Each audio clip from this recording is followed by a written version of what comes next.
ராஜா கொல்ஹாப்பூர் தசா நாம் மகாராணா கொலாமுர்தா ராஜா கொல்ஹாப்பூரின் சாஹு மகாராஜ்.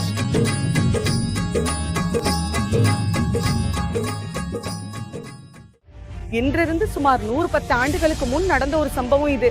கொல்ஹாப்பூர் பௌசிங்ஜி சாலையில கங்காராம் காம்லே என்ற ஒரு இளைஞர் ஒரு டீ கடை திறந்தார். கங்காராம் காம்லே தனது கடைக்கு சத்ய சுதாரக் என்று பெயர் வைத்தார். அவருடைய கடையின் தூய்மை மற்றும் டீயின் சுவை சிறப்பாக இருந்தது.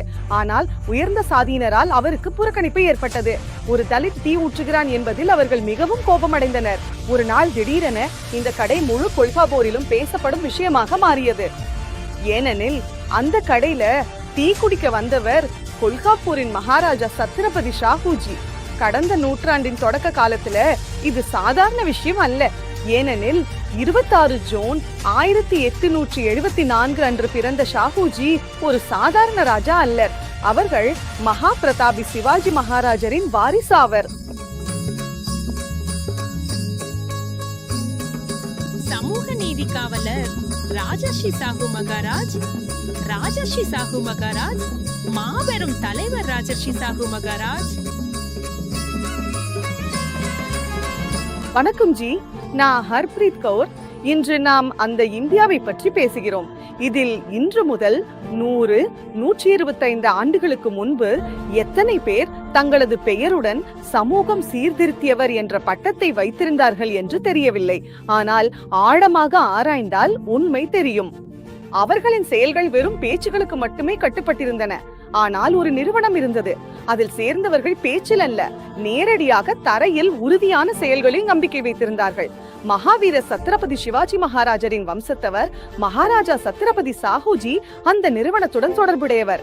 சாஹூஜி மகாராஜரின் அணுகுமுறை மிகவும் வித்தியாசமாக இருந்தது.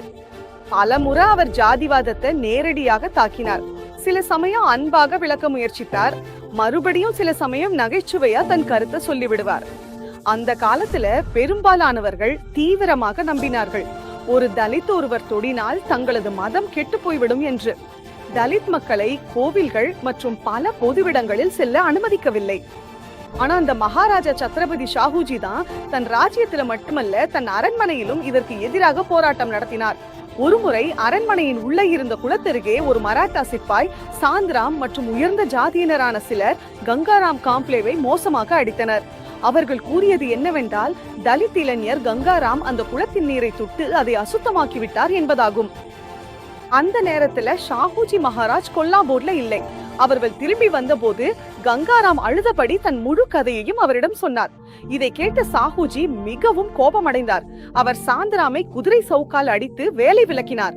அதன் பிறகு கங்காராமை தன் மார்பில் அணைத்துக் கொண்டு, என் அரண்மனையில் இப்படிப்பட்ட சம்பவம் நடந்தது எனக்கு மிகவும் வருத்தமாக இருக்கிறது என்று கூறினார்.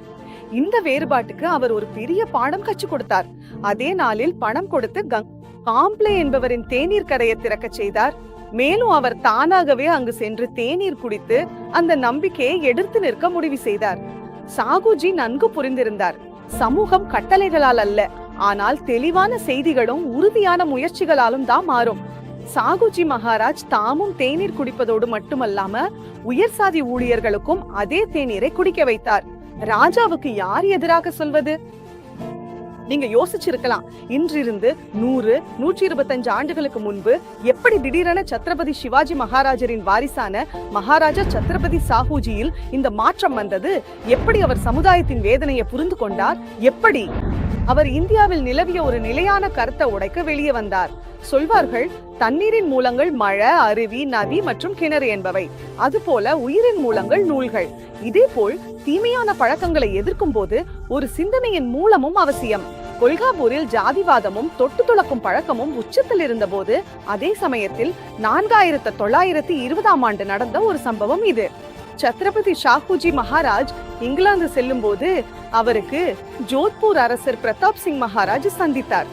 உரையாடலில் சுதந்திரம் பற்றியும் சமூகம் பற்றியும் பேசப்பட்டது. தீமையான பழக்கங்கள் குறித்து ஜோத்பூர் அரசர் சத்ரபதி ஷாஹூஜி மகாராஜுக்கு ஆரிய சமாஜ் இயக்கம் குறித்து சொன்னார். அங்கிருந்துதான் அவருக்கு ஆரிய சமாஜுடன் ஆரம்ப பரிச்சயம் ஏற்பட்டது. இந்தியாவிற்கு திரும்பிய பிறகு சத்ரபதி ஷாஹூஜி மகாராஜ் வடோதராவின் அரசர் ஸ்ரீ சியாஜிராவ் காயக்வாட் அவர்களை சந்தித்தார். அவரும் மகரிஷி தயானந்த சரஸ்வதிஜி பற்றி கூறினார் மற்றும் ஆரிய சமாஜ் பிரச்சாரகர் மாஸ்டர் ஆத்மாராம் அமிர்த்சர்ஜியுடன் அவரை சந்திக்க ஏற்பாடு செய்தார். இந்த அறிமுகத்தின் விளைவாக ஷாஹூஜி மகாராஜ் புரிந்து கொண்டார், எதிர்காலத்தில் வரும் ஆபாயங்களை எதிர்கொள்வது ஆரிய சமாஜ் மட்டுமே என்று. இதிலிருந்து சாஹூஜி மகாராஜ் தமது அரசில் சீர்திருத்த பணிகளை தொடங்கினார். ஒரு உறுதியை மனதில் எடுத்தார், வேத மதம் உலக மதமாக வேண்டும் என்று. இந்த ஆசையுடன் நீங்கள் கொல்ஹாப்பூர் நகரில் ஆரிய சமாஜின் புகழை பரப்பினார், பெரிய சத்தத்துடன் அறிவித்தார். சிவாஜி வேதிக் பள்ளியை நிறுவினார். சாஹூ தயானந்த் என்ற பெயரில் கல்லூரி துவக்கினார். சுவாமி ஸ்ரத்தானந்த் என்ற பெயரில் ஆரிய மந்திரம் கட்டினார்.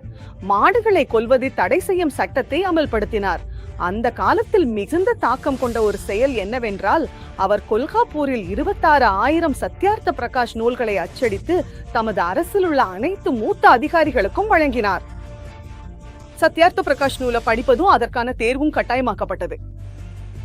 இனவெறி மற்றும் சாதி வேறுபாடு நாட்டின் பிற பகுதிகளில் உள்ளதை போலவே மகாராஷ்டிராவின் கொல்ஹாப்பூரிலும் உச்சத்தில் இருந்தது. ஷாஹூஜி மகாராஜ் இந்த சமூக குறைபாட்டை எதிர்கொள்வதற்காக மிகவும் படைப்பாற்றலான வழிகளை தேர்ந்தெடுத்தார். பேச்சு கொடுப்பதை விட தாம் செயலில் முன்மாதிரியாக இருக்க விரும்பினார். இதற்காக அவருடைய டீ கடை சம்பவத்தை நாம் இப்போது உங்களுக்கு சொன்னோம் போலவே. அவர் இங்கு நிற்கவில்லை. 1902ஆம் ஆண்டு தன் அரசியல் இடஒதுக்கீட்டை ரிசர்வேஷன் அமல்படுத்தினார். இது ஒரு புரட்சிகரமான நடவடிக்கையா இருந்தது.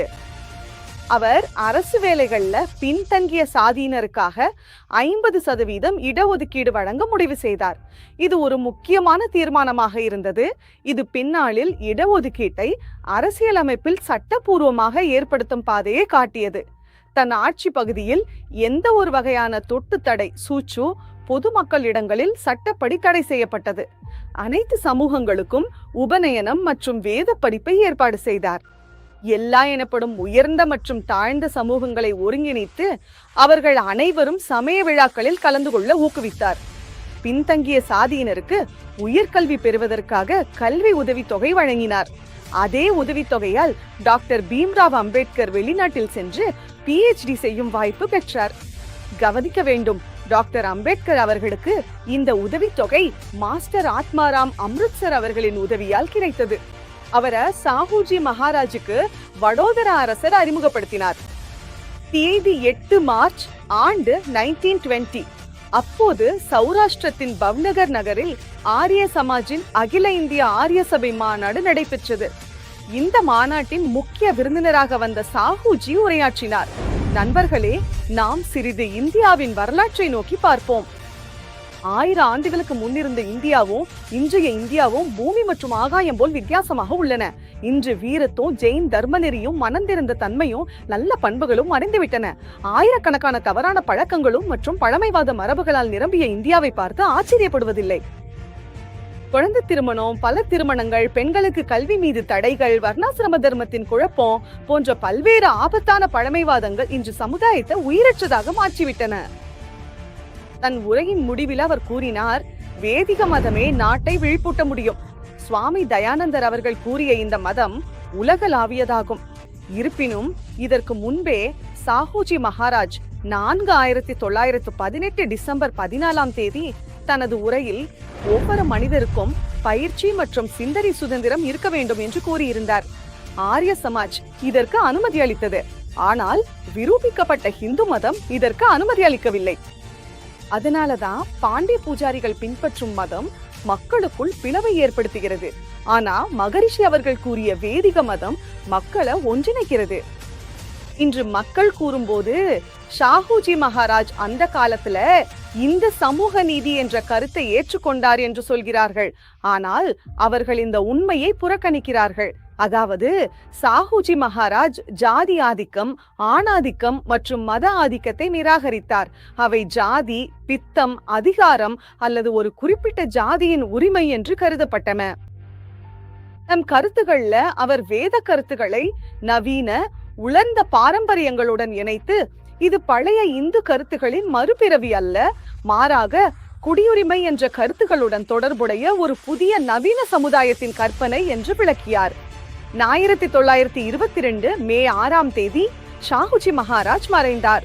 மகாராஷ்டிராவின் வரலாற்றில் சாஹூஜி ஒரு மதிப்புமிக்க மாணிக்கம் போன்றவர். ஒரு இடத்தை உருவாக்கினார். சாஹூஜி மகாராஜ் தன் முழு வாழ்க்கையையும் சமுதாயத்தின் அனைத்து துறைகளிலும் ஜனநாயகமயமாக்குவதற்காக மனித உழைப்பை செலுத்தினார். இன்று கூட சமூக, மத மற்றும் அரசியல் விவாதங்களில அவருடைய பங்கு மிகவும் முக்கியமானதாக உள்ளது. அவர்கள் ஜாதி வேறுபாடுகளுக்கு கடுமையான எதிர்ப்பாளராக இருந்தார்கள், ஏனெனில் அவர்கள் சமூக மாற்றத்திற்கு ஆதரவாளராக இருந்தார்கள். இன்று கூட நம் காலத்துல சாஹூஜி மகாராஜ் அவர்களிடம் இருந்த பல விஷயங்களை கற்றுக்கொள்ள வேண்டிய அவசியம் உள்ளது. குறிப்பாக அவர்களின் சமூக நீதி குறித்த உறுதி, ஜாதி ஒழிப்பு, பெண்களின் விடுதலை ஆகியவை மற்றும் மத சமரசம் போன்ற மதிப்பீடுகள் குறித்து டாக்டர் பீம்ராவ் அம்பேத்கர் அவர்களும் ஒருமுறை கூறியிருந்தார். சாஹூஜி மகாராஜ் அவர்களின் பிறந்த நாளை ஒரு பெரிய திருவிழாவாக கொண்டாட வேண்டும் என்று. மகர்ஷி தயானந்தஜியின் உறுதியான சீடரும் தலித் எழுச்சிக்கான தூதுவருமான ஆர்ய நரேஷ் திரு சாஹூஜி மகாராஜ் அவர்களின் மகத்தான ஆளுமைக்கு வலிமையான வணக்கம். ராஜர்ஷி சாஹு மகாராஜா, ராஜர்ஷி சாஹு மகாராஜா, ராஜர்ஷி சாஹு மகாராஜா.